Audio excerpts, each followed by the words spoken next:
Welcome to HortTube. My name is Jim Putnam. I think this is the 9th video in my backyard plant propagation series for 2018. Last episode I had pulled this tray of lantana out of the greenhouse. I pulled it out prematurely because I wanted to start planting something, so I've lost a few in the tray. I filled some 1 gallon pots. These are actually, we call them trade gallon containers. They're actually 3 quarts.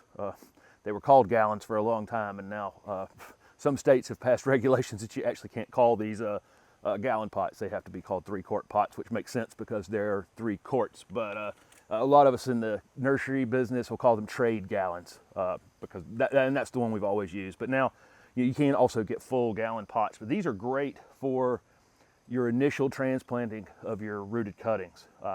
They're not so big that we're going to drown them.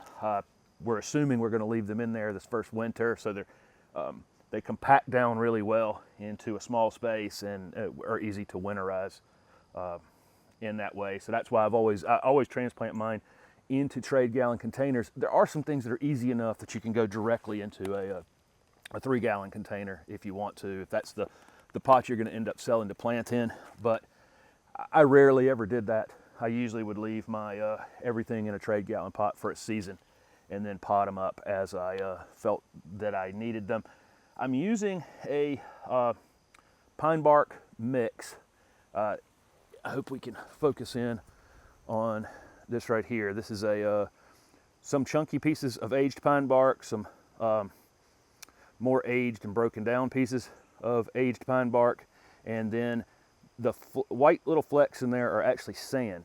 And the reason there's sand in this mix is if you're growing a plant in a 3 gallon container that's this tall, if you don't put some weight in that container, if all you put in there is organic material, that plant's going to blow over all day long. So that sand helps us add a little bit of weight. It also retains a little bit of water. You think of sand as being well draining, but in comparison to chunky pine bark, it actually holds water. So just doing a comparison of the two, it is well draining, but not as well draining as chunks of things. So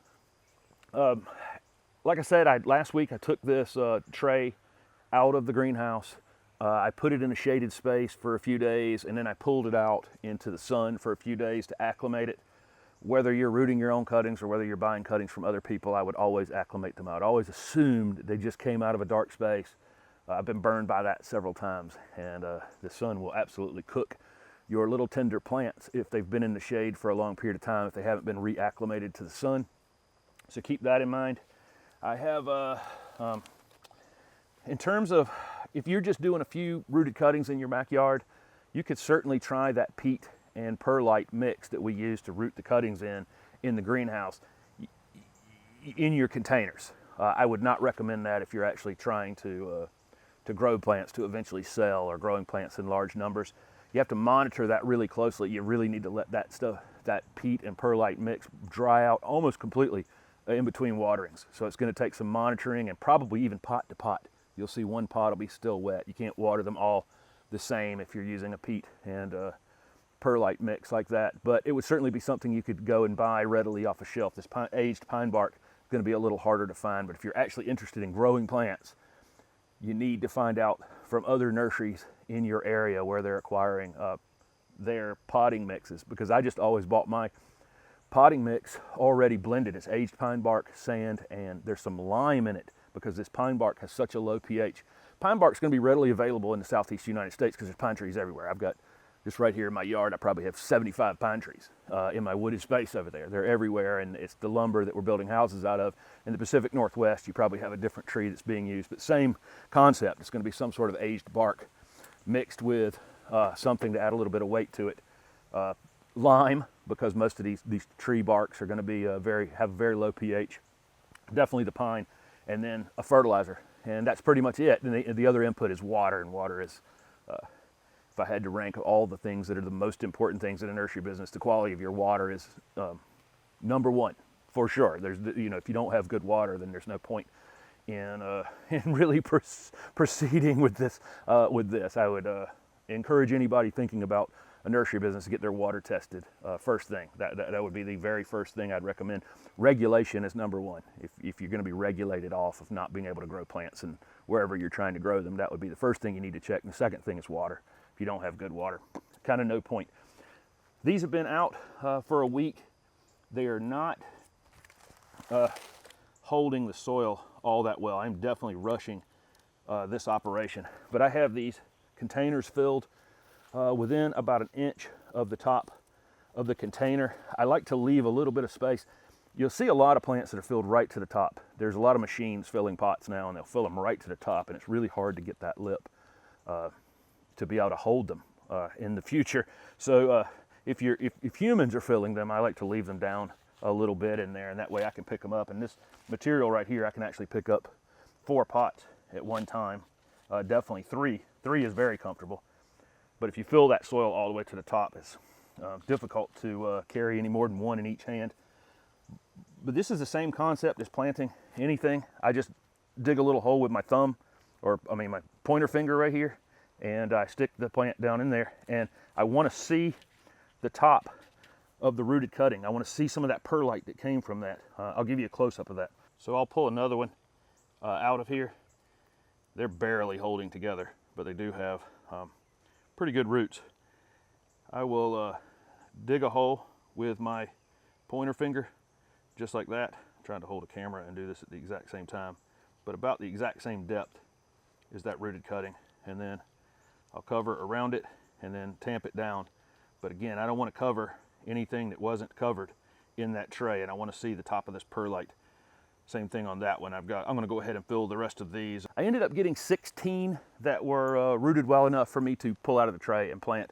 I'm really rushing this. If I'd left it in there another week, left it out another week than I did, so 2 additional weeks, I probably would have gotten all 50 out of that tray. I've put that tray back in the greenhouse. I had also put some additional cuttings in here this week from things from last week that I showed you how I look for cuttings. I'm standing on a piece of black fabric here. It's a heavy-duty landscape fabric that has lines on it that we use, nursery fabric that we use in the nursery business. There's a piece of plastic under it. Okay, this is very important. Whatever growing you're doing, wherever these pots end up, they need to not be sitting on the ground. It's the exact same thing as the rooted cuttings in the greenhouse or the unrooted cuttings in the greenhouse. We always need a barrier between the earth and our plants. So you can lay down a piece of plastic and put gravel on top of it, and then set your plants on the gravel. You'll see nurseries with gravel like that, and then you'll see nurseries with this nursery fabric put down, but it's definitely sitting on a piece of plastic. There's a plastic barrier always in between the ground and the plants. It's very important.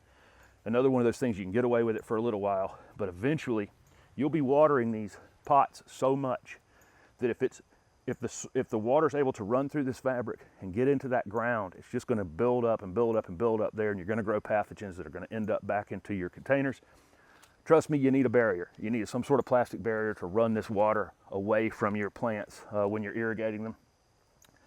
Other than that, this lantana is going to be super easy. In a week or two, we'll cut it just a little bit, cut it back just a little bit. I use a nursery fertilizer, obviously, but this is a polyon coated nursery fertilizer that's a 12-month slow release fertilizer. If you're just growing a few cuttings in your backyard, again, you can just go buy some sort of slow release fertilizer at one of the box stores and use a small amount of it on each container. The material that I use is, like I say, a specialized nursery fertilizer, which if there's any kind of landscape supply place near you, they may have it, or any kind of landscape or garden center supply place may have it as well. A lot of different companies make these products. I use a little bamboo pole attached to a spoon. The spoon is enough. This spoon is the size for my trade gallon pots, and I make sure I put the fertilizer all the way around. Make sure it's not just on one side of the container, but get it all the way around, because we want, as you water from the top, we want that fertilizer to fall down through that container equally all the way around, so the roots are spread out in the container. I've seen plants where the guys were lazy and came and fertilized just one side of the container, and the roots really stay on that side of the container. They'll root over there a little bit, but they primarily will be on the side where they can get fed, which makes total sense. So Anyway, thank you very much for watching. I hope you got something out of this. I'm sure I've missed lots and lots of details here on how I go about planting plants. And if you got any questions on the cloth or the fabric or the pots or the soil mix or any of those kinds of things, just leave them in the description below. Leave them below this video, and I'll get to them when I can. And as we get some roots on a few more of the things that are in the house, I'll do additional videos about bringing those things out and getting those things planted as well. And of course, how I'm going to go about overwintering the things that are potted or are not potted. So thank you very much for watching this video, and don't forget to subscribe to my YouTube channel for future videos.